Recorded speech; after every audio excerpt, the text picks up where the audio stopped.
Make a date with Reverend Dr. Ebenezer Markwei at 6 a.m. from Monday to Saturday on Graphic Online via Facebook and YouTube as he expounds on matters of faith. Graphic Online, truth and accuracy every day.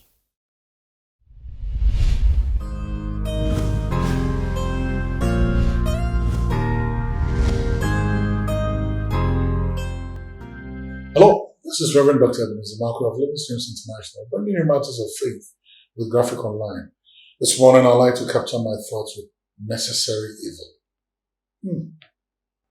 Necessary evil. And then my mind now goes back to Joseph and Potiphar's wife.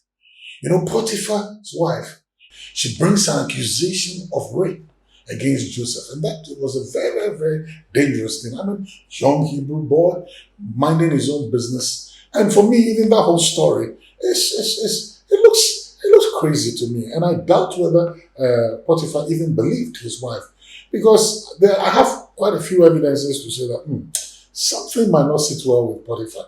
Especially when Potiphar was leaving the house, he told Joseph, everything that I have is under you, except my wife. I mean, he should have just said, look, everything that is in this house is under you. He doesn't need to say that his wife is an exception.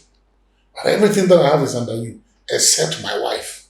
You know, of course, it stands to reason that once Potiphar is the boss, his wife is also the boss, or the bosses, like you say. So that was an non-starter to even think of. But, you understand, Potiphar then says this. So I'm sure that Potiphar might have his own misgivings. Anyway, this is my own. I mean, perhaps I'm stretching it a little bit. But here's the thing. Potiphar's wife, and for me, she cries rape. And everybody believes it. The house, other servants are in the house. And nobody hears her scream rape. Nobody listens until the master comes and then she says that he attempted to rape me. Oh boy. Oh boy. And that nearly made Joseph lose his life. In fact, he was thrown into the prison. And as a result of that, he was thrown into a very, very pitiable confinement. A very, very sad state. And you could see Joseph telling everybody, look, I've not done anything. I don't deserve to be here. In the first place, I don't need to be in Egypt. I need to be in Hebron with my father. But I'm at the wrong place. And look at what calamity. One calamity after the other. Oh, but wait a minute. That was evil. That's what you call it. Potiphar's wife's accusation was evil, sinful, devilish. But hey, are you aware it was that accusation that landed Joseph in the prison with the butler and the baker?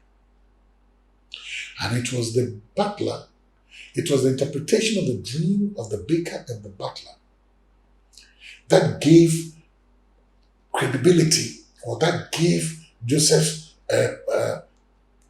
ability to interpret dreams notoriety. It was that encounter at the prison, at the dungeon. So you know what? It was Potiphar's wife's accusation that placed Joseph beside the butler. And then one day the Pharaoh dreamt. One day Pharaoh dreamt. And the butler said, I remember that Hebrew boy. I remember that Hebrew boy. So you know what? Potiphar's wife's accusation landed Joseph in prison. And it was at the prison that he met the butler. You know, all things work together for good. That's what the Bible says. All things work together for the good. So she thought she was putting him away. But in actual fact, she was pulling him or pushing him towards his pedestal, towards his palace, towards his throne as prime minister. So Potiphar's wife, you call what she did evil? Maybe. But I'm also sure that is what God used to promote Joseph. That is what God used to push Joseph closer to Pharaoh. That is what God used to introduce Joseph to Pharaoh. So you know what? They think they might be doing you evil. They think they may be putting you away. They think they're going to bury your reputation and bury who you are and all that. But you know what? What they don't know is that all things work. So that activity of theirs was a work in progress by God. God sees that activity of theirs as a work in progress to push them towards, to push you towards where the pedestal He wants to take you. So you know what? If I were you, I won't grieve so much, because all things work together for good. Some evil, then unnecessary. See you later.